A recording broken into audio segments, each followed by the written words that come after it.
Bonjour à tous et bienvenue sur Place Privée. La diversité, une autre discrimination? Les quotas sont-ils une nécessité? Doit-on envisager une discrimination positive pour accéder à une forme d'égalité? Pourquoi pas? La charte de la diversité n'est-elle pas un instrument politique ou une opportunité pour les jeunes issus de l'immigration? La diversité est-elle le pilier de vivre ensemble en France? Donc je reçois quelques invités aujourd'hui. On va commencer honneur aux femmes. Corinne Denman-Muller. J'ai bien prononcé ou pas? Tout à fait, c'est parfait. Voilà. Vous êtes donc directrice de l'innovation sociale Mosaïque RH. Oui. C'est... Mosaïque RH, c'est un cabinet de ressources humaines associatif qui fait la promotion de la diversité dans l'entreprise, qui accompagne des candidats vers l'emploi et dans l'emploi. D'accord. Merci. Voilà. Et entre autres, nous nous occupons plus spécifiquement des jeunes diplômés et des quartiers populaires. Merci bien. À votre gauche, nous avons Rachid Bechtola. Absolument. J'ai bien dit aussi? Tout à fait. Voilà, alors vous êtes créateur de 1, 2, 3 intérim. C'est ça. Donc c'est une intérim. C'est une intérim classique. J'ai surtout pas voulu faire une entreprise de travail temporaire d'insertion parce que c'était encore une nouvelle fois retomber dans des travers qui me paraissent pas très intelligents. D'accord. Merci. Bonjour. À ma gauche, nous avons un jeune homme, Gaye Ousmane. J'ai bien dit aussi? Ousmane Gaye. Ousmane Gaye, ouais, alors c'est important de bien prononcer quand même. Alors vous êtes journaliste pour Respect Magazine. Ouais. Respect Magazine, c'est un trimestriel qui a été créé il y a de cela 6 ans. Et l'objectif le plus, c'est de se battre pour avoir une société française multiculturelle et plus juste. D'accord. Merci bien, bonjour. À votre gauche, bonjour, c'est Christophe Borgel. Ouais. Bon, là, c'est beaucoup plus simple à prononcer. Secret. Alors, vous êtes secrétaire. Ça dépend pour qui, non, mais c'est vrai. Voilà. Alors, vous êtes secrétaire national du Parti Socialiste et chargé des élections. Voilà. Voilà. Alors, nous revenons au sujet, bien sûr. La diversité, une autre discrimination? C'est la question que je vous pose. C'est la question sur laquelle je vais vous laisser débattre. C'est j'ai envie de dire, une libre réflexion. À vous de jouer. On pourrait déjà parler de définition. Je vous laisse. Non, mais allez-y. La discrimination, c'est quelque chose qui est répréhensible par la loi. La diversité, c'est déjà une volonté d'ouverture. Donc, est-ce qu'on peut parler de diversité, de discrimination? C'est quelque chose d'antinomique. Bon, de toute façon, je ne suis pas d'accord avec le terme discrimination positive, que je considère pour ma part une mauvaise traduction de l'affirmative action. Voilà, on en revient toujours à ce problème. Certes, traduire, c'est quelque part trahir, mais là, c'est plus de la trahison, ça pose un problème de sens et d'exactitude de la chose.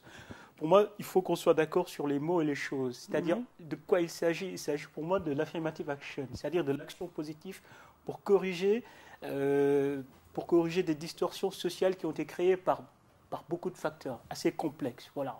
Pour ma part, il est très important qu'on soit d'accord sur ça. Parce que dire discrimination, d'emblée, on exclut, c'est excluant.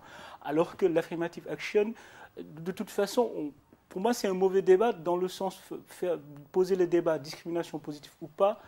C'est un mauvais débat dans le sens où déjà, quoi qu'on puisse dire, l'affirmative action est déjà pratiquée en France. La loi sur la parité des femmes, c'est ça. C'est quoi d'autre si c'est pas ça?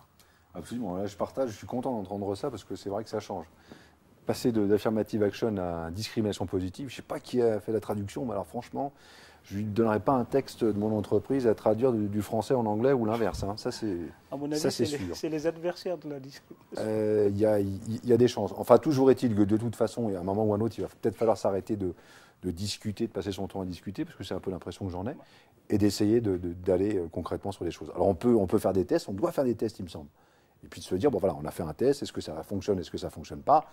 Et puis de dire, on va donner plus à certains qui vont se sentir mal à l'aise parce qu'on leur a donné plus. Rassurez-vous, ce mal à l'aise, on en a l'habitude, ce n'est pas un problème. On va l'assumer complètement. Oui, je ne sais pas si on doit... Enfin, le constat, il me paraît évident, c'est qu'il y a une réalité discriminatoire, en particulier dans le quartier populaire. Moi, je suis élu en Seine-Saint-Denis, la vie au quotidien, elle est à la fois sociale, c'est une évidence. C'est d'abord une discrimination du lieu d'habitation. Elle ne l'est pas simplement, et je crois qu'il faut le dire très directement, entre deux jeunes qui habitent le même quartier, qui viennent du même milieu social, être originaire d'Afrique noire ou du Maghreb, ça ferme plus les portes quand on veut avoir accès à l'emploi ou accès au logement. Et c'est à cette réalité-là que l'ensemble de la société française doit se confronter. Je crois que la République française n'a pas dans sa tradition la discrimination positive. Elle doit avoir dans sa volonté l'égalité. Je crois que c'est ça le sujet auquel on est confronté. Et je dirais qu'indépendamment des politiques publiques, la première chose, j'avais l'occasion de le dire dans un débat avec une association du quartier de la Fontaine-Mallet à Villepinte, c'est de ne jamais accepter. De ne jamais trouver normal que tel commerçant ou tel patron d'entreprise dise bah oui. Tel parti politique ou tel parti politique. Telle entreprise on peut y venir, mais on évitera non, pas. on doit y venir. On doit y venir. Parce que le bas, pour moi, il blesse à ce niveau-là. Parce que les beaux discours qui s'arrêtent sur des discours, alors on est tous républicains, la République est extraordinaire, c'est ce que je pense très sincèrement. Sauf qu'à un moment ou à un autre, il va falloir arrêter ce discours-là et de se dire concrètement qu'est-ce qu'on peut faire ensemble. L'idée, c'est ça. Si, je crois que dans l'ordre des discriminations, je n'élude pas du tout le sujet de la politique, je l'aborde en plus très tranquillement. Moi, j'ai conduit une liste aux élections municipales du Parti socialiste et des écologistes. On a gagné la ville à gauche, on s'est rassemblé avec le Parti communiste. Issu de ma liste, il y avait 5 adjoints sur les 11 de la ville. Sur les 5 adjoints, l'adjointe à l'économie et à l'emploi, Jeanne Camille Brou, est franco-sénégalaise. Voilà. L'adjoint à la culture, Abdelkader Araman, est originaire d'Algérie. L'adjointe au développement et aux relations internationales est originaire d'Algérie. Donc sur les 5, il y en a 3 issus de la diversité. Pas parce que j'ai cherché à faire de la discrimination, parce que c'est la réalité de la ville. Et qu'une liste, elle doit représenter la réalité de la ville. Donc, mais la discrimination politique, elle existe incontestablement. Il suffit de voir notre Parlement national ou nos exécutifs. Elle progresse. La diversité progresse énormément dans la réalité locale. Les dernières élections municipales, en tout cas en ce qui concerne le Parti socialiste, on a vu l'arrivée, non pas simplement de conseillers municipaux, mais d'adjoints issus de la diversité, comme on dit, dans toutes les villes. Mais je crois que la discrimination au logement et à l'emploi, elle touche plus profondément la masse de la population que la discrimination politique. C'est pas pour éluder la discrimination politique. Et moi, j'insiste sur ce point, quels que soient les acteurs, les politiques, les chefs d'entreprise, les responsables associatifs.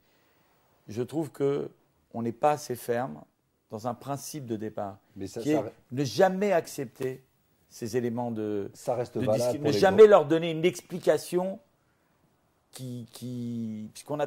Je reprenais l'exemple de l'entreprise, après j'arrêterai de parler. Mais des grandes entreprises, pas des PME, parce que les PME, en mon sens, elles appliquent sans trop de soucis la diversité. C'est un besoin économique à un moment. On arrête de dire il faut être gentil, il faut être mignon. Non, c'est pas le but de la discussion. C'est d'être efficace. Aujourd'hui, en France, on n'a pas de croissance, on n'a pas de balance commerce à l'extérieur, et on a des gens qui sont issus des grandes écoles, donc qui sortent de HEC, de l'ESSEC, et qui viennent nous expliquer ce qu'il faut faire. Sauf qu'eux ne sont pas fichus, malheureusement, de développer l'économie du pays. Alors à un moment, il va peut-être falloir se regarder en face et se dire, cette diversité, moi j'ai envie que le Made in France, il se vende aux 4 coins du monde. Et je pense qu'avec tous les gens qu'on a dans ces banlieues, toutes ces origines, toutes ces langues qu'on pratique, c'est un plus économique absolument extraordinaire pour la France, qu'on ne met pas assez en avant. Bien sûr. Alors les PME, en mon sens, jouent beaucoup plus le jeu de la diversité parce que ça reste économique. Moi, je suis chef d'entreprise d'une PME. Au quotidien, il faut se battre, il faut que l'entreprise tourne. Par contre, pour tout ce qui est des grandes entreprises telles que, on ne va pas les citer, mais le CAC 40 ou les grands partis politiques ou les grandes institutions, là, il y a vraiment beaucoup à faire. Vraiment beaucoup. Il y a des choses qui se font, mais c'est vraiment trop peu.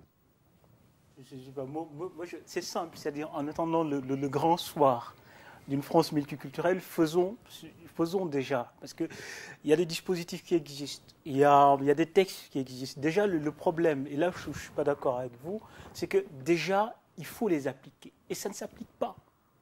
Je ne sais pas qu'en est-il exactement dans votre commune. Quand vous prenez tous les textes de loi, tout le dispositif qui existe pour corriger, par exemple, une des formes des discriminations dont on parle, le handicap. Je sais qu'il y a beaucoup d'entreprises qui préfèrent, et beaucoup de collectivités locales qui préfèrent payer les pénalités que de mettre en place une vraie politique d'aller chercher des gens qui sont handicapés. À un moment donné, il y a un problème de fond. Moi, je suis d'accord. De façon, il y a aussi beaucoup d'entreprises qui cherchent à recruter des handicapés qui n'en trouvent pas. Ça, je peux vous le certifier. J'ai croisé bon nombre de chefs d'entreprise qui se disent bah, Rachid, moi j'aimerais bien essayer de recruter un handicapé, mais comment est-ce qu'on procède? Comment est-ce qu'on fait? Donc il y a aussi il faudrait mettre un peu d'huile dans tous les rouages. Bon, l'huile d'arachide, si vous voulez, je pense qu'il y a des rouages qui ont beaucoup plus besoin d'huile que d'autres. Hein. On est d'accord. Par exemple, les partis politiques, je suis désolé. Voilà. Moi, je suis d'accord. C'est-à-dire, on est d'accord pour l'idéal républicain. Toujours, c'est la même chose. Hein, tout le monde est d'accord. Mais qu'est-ce qui empêche de faire? Pour moi, c'est là où je ne comprends pas. On attend quoi? Non, mais vous avez raison si on prend sur la longue durée. Ce que je vous disais, si je prends les dernières élections municipales, ce qu'a fait le Parti socialiste est à mon avis ce qu'il fallait faire. C'est-à-dire qu'il a refusé de jouer simplement la politique des symboles, les 4 têtes de liste, et il a choisi de jouer ce qui va porter ses fruits dans la durée, des adjoints dans tous les exécutifs. Et vous prenez les villes dirigées par des socialistes aujourd'hui, vous avez des adjoints issus de la diversité dans les exécutifs. Et donc, qu'est-ce que vous avez? Vous avez une classe politique qui va avancer à égalité. Je vous prends l'exemple de la circonscription de Sarcelles. Aujourd'hui, le fait que dans cette circonscription, sur les 3 conseillers généraux de gauche, vous en avez 2 qui sont issus de la diversité, dont Hussein Mokhtari qui a conduit la liste à Garges-les-Gonesse, ça veut dire que demain, dans ce département, quand les socialistes vont discuter de leur liste sénatoriale, ils ne discuteront pas simplement en disant « il faut faire un exemple de la diversité ». Ils discuteront parce qu'il y a un conseiller général qui est légitime pour être candidat au sénatorial, au même titre que les autres. Et donc l'argument qui consiste à dire « ah, on aimerait bien, mais on ne peut pas parce que, comme il n'est pas élu, il fera moins de voix ». Et qu'il y a un argument qu'on ne peut pas balayer d'un revers de main. Quelqu'un qui est conseiller général ou maire, il a plus de chances d'être élu sénateur que quelqu'un qui ne l'est pas. Or aujourd'hui, en faisant accéder à des fonctions de maire adjoint, de conseillers régionaux, de conseillers généraux... Pourquoi pas de maire, tout simplement? Pourquoi pas de maire? Voilà, parce que l'adjoint, les adjoints, on en a envie de voilà. Non, mais à un moment, les adjoints aussi, ça suffit. Et ça se fait pas. Excusez-moi, il faut être élu pour être maire, c'est pas le parti. Attendez, on est bien d'accord, monsieur. On est d'accord. Vous pouvez raconter ce que vous voulez à un moment donné. C'est d'ailleurs pour ça. C'est partie de la démocratie. Absolument. C'est d'ailleurs pour ça que Mme Guigou et nous, les bronzés, on a fait de l'affirmative action. On a élu Mme Guigou députée du département du 93. Nous, on a été capable de le faire, ça. Député, pas vous tout seul, qui a l'électorat dans cette circonscription, qui est la circonscription de Bondy, Noisy-le-Sec, Romainville, il est assez pluriel. Madame Guigou, c'est mon département, je le connais bien. Madame Guigou est députée du 93. Donc on a été capable de faire ce genre de choses. Absolument. Maintenant, le tout, et j'attaque pas plus le parti socialiste que l'UMP ou d'autres partis.